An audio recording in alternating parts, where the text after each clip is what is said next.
Okay, well, thank you, Steve. Hi, I'm Alfredo, and this is the first time that I'm doing a science show-off.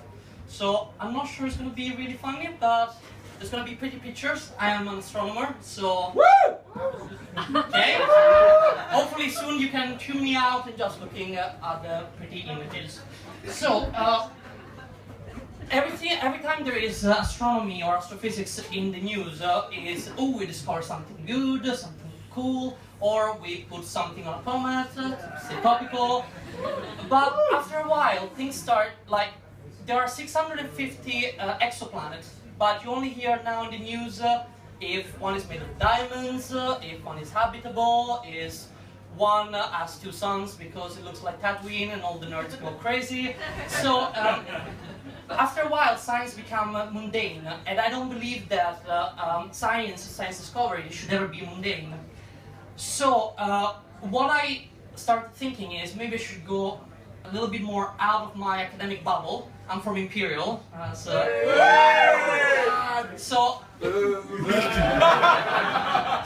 all my friends are nerds. So when I tell, I saw this, everyone is excited. So to go and step out of my comfort zone, I decided to teach my grandma about astronomy. So tonight you're gonna find out why should my grandma care about astrophysics. I put my poor grandma in a lab coat and Photoshop a background. She's very patient. So, why my grandma? I needed someone with very little interest in science, and I didn't have any US Republicans handy, so... That's the only joke in the presentation, so I hope you liked it. What I want to do is exactly what I told her I'm trying to teach you. Obviously you are a much nicer audience, and you don't interrupt me asking me if I want some food. So let's begin. First, discussing my grandma, the full bio. She was born in 1924. She's going to be 90 next month. She only had 3 years of any formal education, which for Italy in the 1930s is very little. And she was a shepherdess until 1948. In 1948 she met my grandpa when he was trying to steal a lamb of her flock. So she ran after him, knocked him off his motorbike and beat him with a stick. Your grandma. Somehow my grandpa managed to flirt his way out of the situation. They got married, they opened a supermarket together, and she worked at the field for 54 years. The only reason why she hears about science is because I'm her favorite grandson. So she just cared because I care, and I wanted her to care for herself. And she is curious, but I wanted to give her something to be curious more than just, my grandson does astrophysics. So I thought, how do you jumpstart a curious mind? And it's all about challenging the familiar and looking beneath the surface.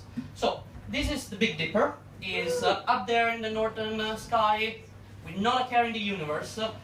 And we all know that constellations are just random projection of stars, and they don't really relate to each other.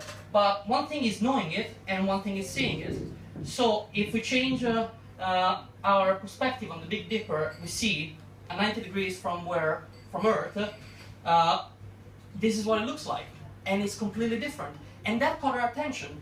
And once I got her attention, I told her about stars and planets, and eventually we got to galaxies. Because even in rural Italy, everyone heard of a galaxy far, far away.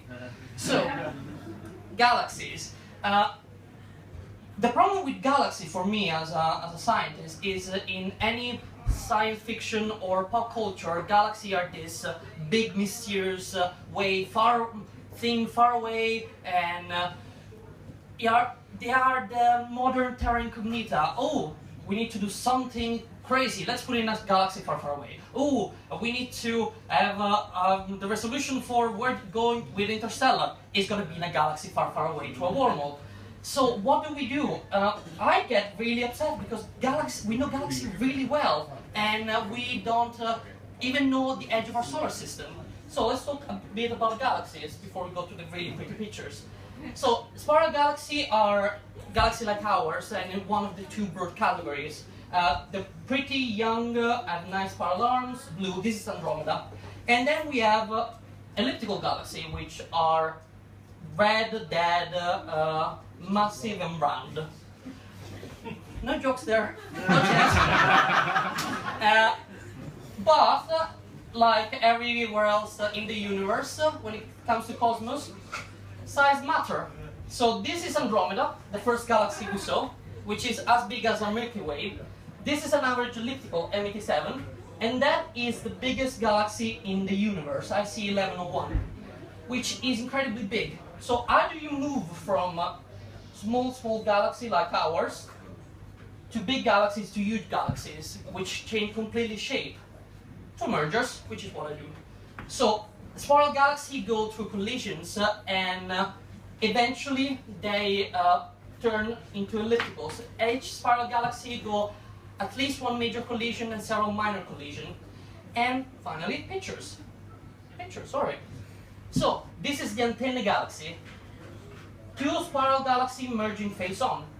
Every red cloud there is a bird cloud where stars are forming, and every blue dot is a brand new star that is shining brightly. Then we have the Whirlpool galaxy, which is probably the stereotypical spiral. You might have seen without that bit. You see all the nice arms, but yet is a merger, is cannibalizing the little dwarf elliptical over there. And the cutest galaxy of all, the Penguin galaxy. So you wouldn't say, oh, if you were living there, because the spiral structure is being completely destroyed by that elliptical that flew by. And although now it's looking pretty, it's a complete mess. So I was thinking that maybe just talking about a galaxy like this might get a bit boring. So I thought maybe I should take a page from the media that I so despise when they report science. So we're all gonna die. Okay, that's supposed save yourself, Andromeda is coming, because Andromeda galaxy is gonna merge with the Milky Way.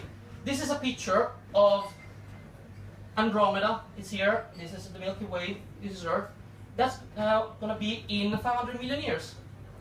Andromeda is getting bigger and bigger, and it's hitting us a lot. Oh, looking pretty because it's flying away a bit. Oh no, it's coming back. And finally, we end up with an elliptical galaxy. That's what's going to happen to the Milky Way in about 3 billion years. So, not too much to worry, but my grandma was really happy because she thought, oh my god, you're actually saving lives like a real doctor. One does what one can. So, Grandma, you remember the Hubble Space Telescope? Yes, good. Well, about 10 years ago, we had it pointing at an area of the sky that was tiny, with no stars and galaxy. And what we found there? We found something incredible. We found the oldest light in the universe. The Hubble Ultra Deep Field. These galaxies are some of the first galaxies, and the light you see from those galaxies is 13 billion years old.